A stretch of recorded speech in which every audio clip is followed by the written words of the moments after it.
Hi friends, I'm Phoebe. I'm back with more Tool. It's been a while since I've done this. I'm basically on a music discovery journey, listening to a lot of artists that I've not heard growing up, and bands I've slept on like Tool. I've got a newfound appreciation for them. I think they're incredible. Sadly, life has gotten in the way, work's gotten in the way. I've had so many requests, and I've been trying to get through all the paid requests, but that means not always prioritizing stuff that I personally have put on my list to listen to, Tool being one of them. So it's a Sunday, and I thought, what better way than to do a double feature with Wings for Marie, parts 1 and 2. I understand that I might talk for a while, so I will put some timestamps down below in hopes that it can give you an opportunity to find where I'm at with this. I'm going to listen all the way through for the first listen, and then the second time I'll break down the lyrics and what I'm thinking and feeling as I hear it. It might be emotional. Let's try not to waste too much time, eh?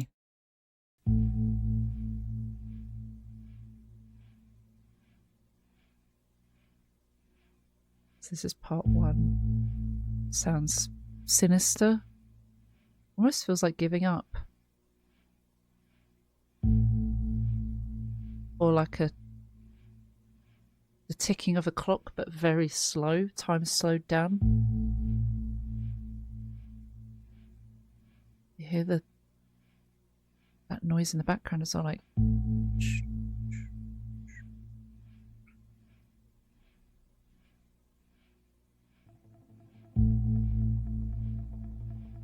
Ooh.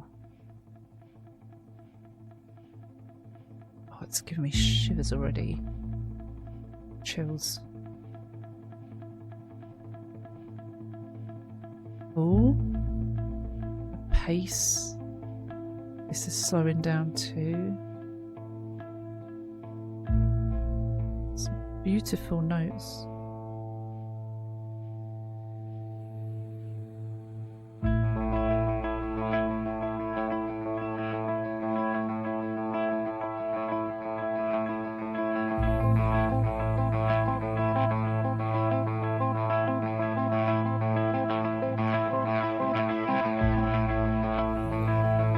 This feels like brain going into overdrive, panic mode.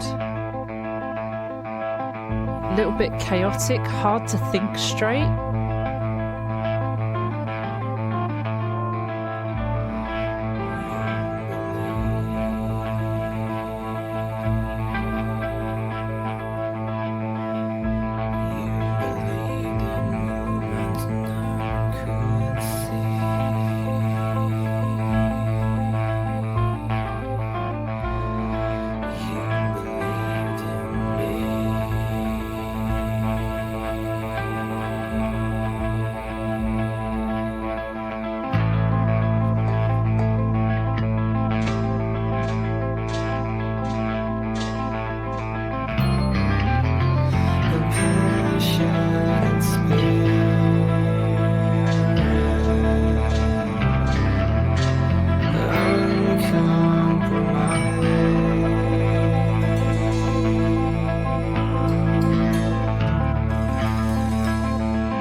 kind of reflective.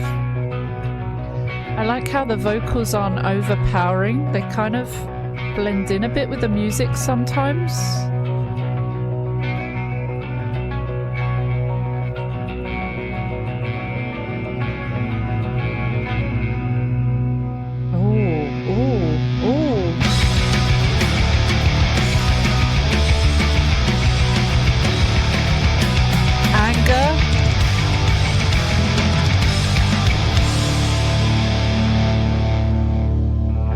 Calm again. Those guitars are so cool.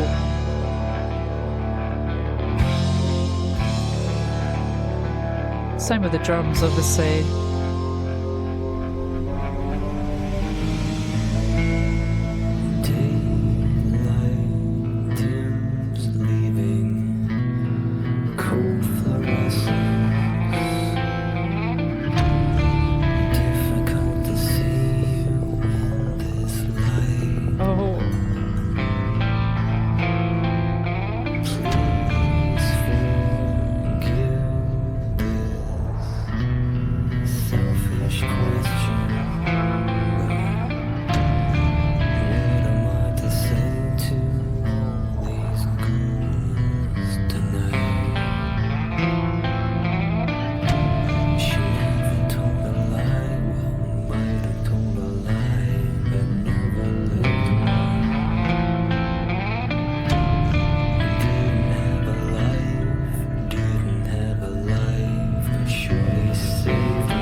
Oh my god. It's like closure. Oh. I feel like we should listen to part 2 as well. That was... No, let's break the first half down. I think get familiar with the first half first while it's fresh in our heads. My head. I group us together. That was really powerful. It was reflecting on his mum's life. It was saying that she saved him, I think.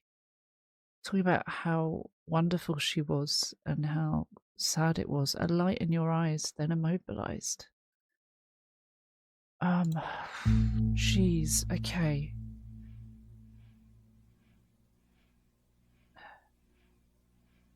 It starts really, really slow. He takes his time with it, and I love that about a lot of the Tool music I've heard and other stuff that Maynard has been involved in. It does feel like time has slowed down, like time stands still when you're in a really difficult moment of despair. I think it took Maynard a long time to come to terms with this, as understandably so. Then we hear these little extra bits of chaos, perhaps a bit of a light in the dark, but not sure. It kind of feels like his life has been changed, and there's the anxiety around it. I like how it slows down a bit here.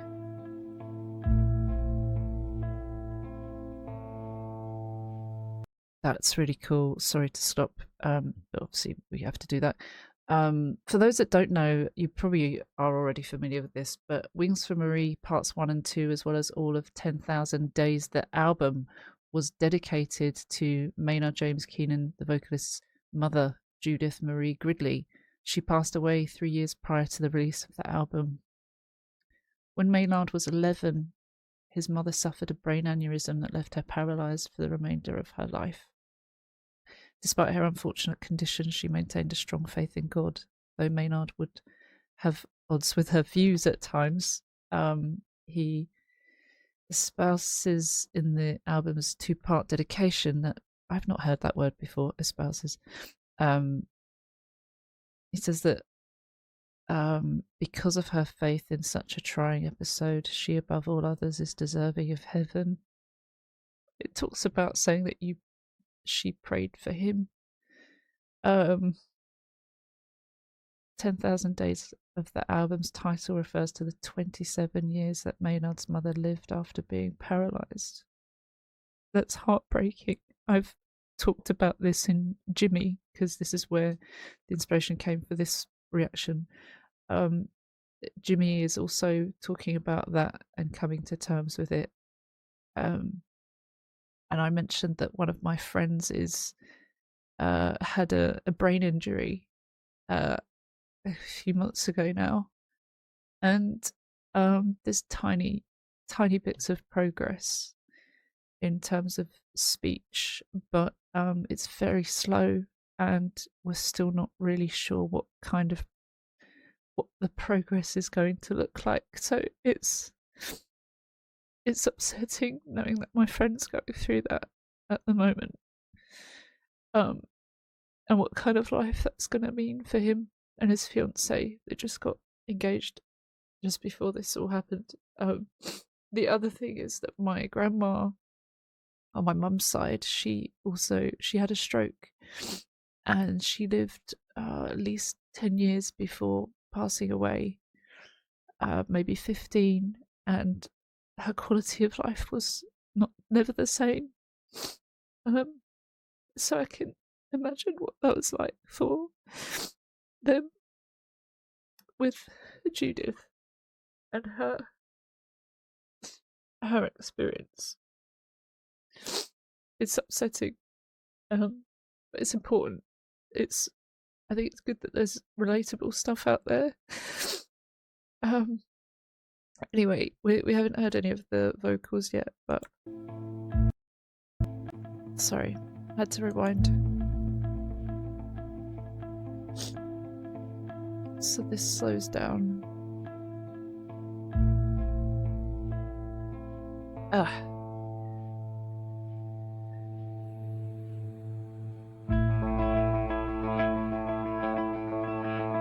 I like how I don't know how to describe that effect, but it feels like it's going in one ear out the other in a creative way, not in that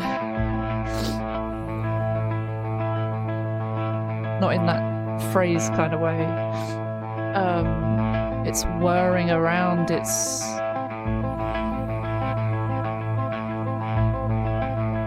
almost like a sensory overload, which might have been what he felt.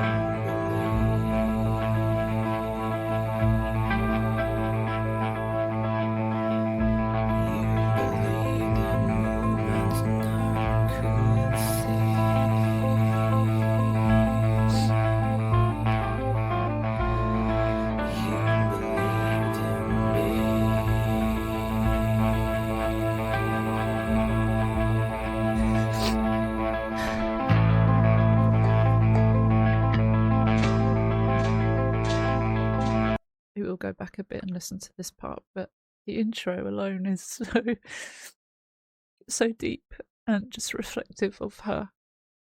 You believed in movements none could see. I like how it starts with one word, then it adds another, but with the same initial word, and then it builds on that for more of a sentence. It's quite pretty. But you believed in movements none could see. I think perhaps that's her belief in God, and her faith. And then you believed in me. That's beautiful.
music is so intricate. Evidently, like that's such a basic thing to say, but it just observing that it's so detailed. I hear a lot of the time how they compose their music, how they write all the instruments first, and then Maynard's vocals go on top of it. And this one in particular, but perhaps this whole album, I've only just kind of, as I'm watching this, realised that or found out about the 10,000 Days album that was written. I didn't know that there's a whole album about that, and I want to listen to the whole thing, of course, but it's just quite deep. It must have felt in a way cathartic to write about, but also really difficult.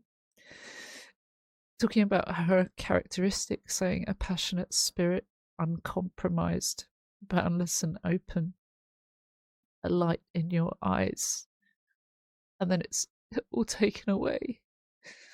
Saying then immobilized. Obviously, he's not forgetting how she was beforehand, but the pain of that just reminds me of my grandma. That it's the same. I'd write the same about her. She was so wonderful, and she was. Uh, she cared about everyone and everything, animals, insects. She wouldn't know how to fly. She'd take in everyone's animals. She had a 6 at one point, including an Irish wolfhound in their little house. Was just kind of funny. But she would look after everyone and everything. And just, it was heartbreaking to see her lose that independence and quality of life that she used to have, going out every day on walks, and we'd go and visit in Ireland and wake up at 5 a.m. and go down and have some porridge, and she'd tell us folk stories, and just all of this just makes me think about the same thing that she suffered, and she hated it, despite the fact that when we'd come over to visit, she'd love seeing us and she'd brighten up and love the company, because we'd actually sit with her and talk about things. And I think she didn't get that daily, at least not all the time. Anyway, broken, fell at the hands of those movements that I wouldn't see. Yes, it was you who prayed for me. Oh, is it him he's saying he's broken and he fell at the hands of those movements? You who prayed for me, so what have I done to be a son of an angel? What have I done to be worthy? Perhaps I didn't deserve you. I think you were too special, you were too precious, and you didn't deserve this.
This whole part it does feel like there's anger for the situation, him reflecting on that and how cruel it was, that she didn't deserve it. Thinking about how great a person she was, and himself saying, you believed in me, what have I done to deserve you? Yeah. Even even if she did pray and have faith in God that he might not have agreed with or any of that, there was still there was still connection, a bond between them.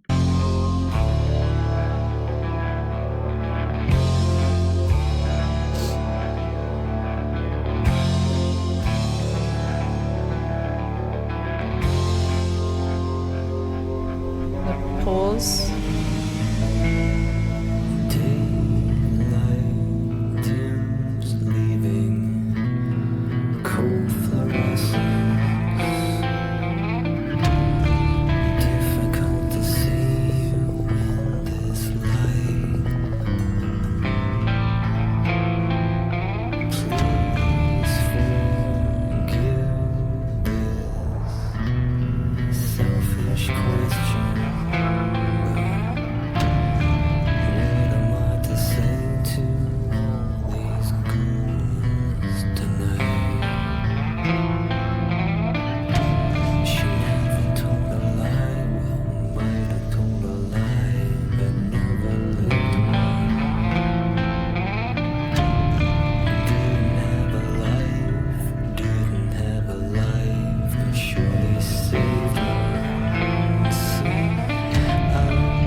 Interesting outro.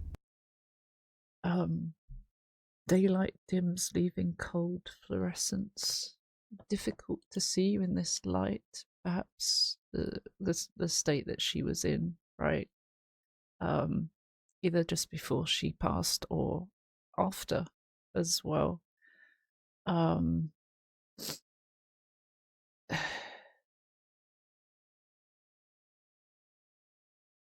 Here there's annotations here actually. It says, as the day nears its end and the sun sets, the hospital's fluorescent lights are the only remaining light source. Yeah. These lines are a double entendre. It's difficult for Maynard to see his mother in this condition, but also difficult to see her underneath literal fluorescent lights, emotionally and physically. Yeah, yeah, it would work both ways. Please forgive this selfish question, but what am I to say to all these ghouls tonight? I wasn't sure what that could mean. Um, is it the voices in his head, the demons? How do I face them without you? But here it says the ghouls are the people attending his mother's funeral. Sorry, the ghouls. Maynard is referring to the eulogy he's supposed to give for his mother. That obviously makes perfect sense as well, if that's what it is. He's unsure of what to say about her. He can't find the words to truly express the depth and complexity of his love for his mother. The use of ghouls to refer to the others at the funeral expresses a strong disdain for them, perhaps disgust that he's supposed to tell them anything at all. And when someone's member of the family passes and they have to face people at a funeral, perhaps they don't want to, perhaps they didn't like these people, but they've all come together for someone who was wonderful, and so he has to be there, and he wants to be there, of course, for his mother. But it's very hard to write a eulogy for someone, to come to terms with their death in the first place. Having to face people and talk to them is hard. I remember at my grandmother's funeral wake, in Ireland, it's like 3 days turnaround. It's so quick. She passed away. It was quite sudden. My mum was already visiting, weirdly, and she was there for the whole thing, which I know was traumatic for her. I found out at work, and I went straight to my sister's house, and we figured out how we would get there early the following morning. we flew out, and the body was in an open casket, even though she didn't want that, and I felt that was really unfair. Um, and at the house for the wake, people come and go all day. There's a sign outside the house in Ireland, and people come. I was like, half the people, I was like, are you even, did you know her, or were you just here? There were easily about 300 people that came to and from the house, sandwiches, soup, stuff like that that the local uh, places had donated.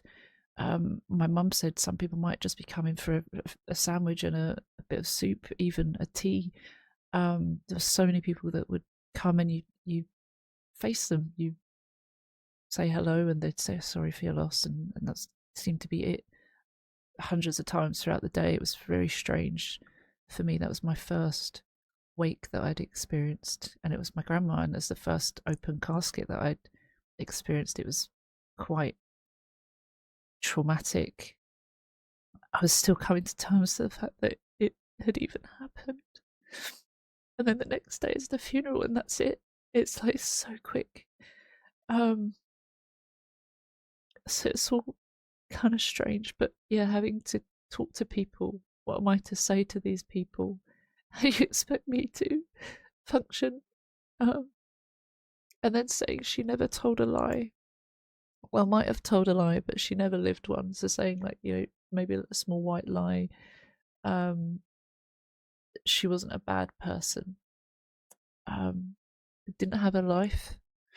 Didn't have a life, but surely saved one. She spent so much of her life unable to move, immobilized. Surely saved one is a really nice homage to her and what she did for him, and saying, see, I'm all right now. He turned out okay. Now it's time for us to let you go. And then the closure of that is just, it's heartbreaking. But I think this whole album is him having to accept and come to terms with it all, and sharing that vulnerability with everyone, which is hard. I think I am going to have to take a break. I'm sorry for teasing if I don't cut it out and edit it. Teasing listening to part 2 straight away. I think I need a moment to just calm down, and I'll be back for part 2 very soon. I promise that much. I'll probably put it on Patreon and release it all here as well on YouTube. So please like and subscribe. Shout out to everyone on Patreon. You can join for free, by the way. If you want to join as a supporter or up, it's £1. But no pressure at all. Already you're giving me your time, almost 30 minutes of it. So I hate to take more of that in an immediate continuation. I'm so sorry. But thank you. Take care. See you soon. Bye bye.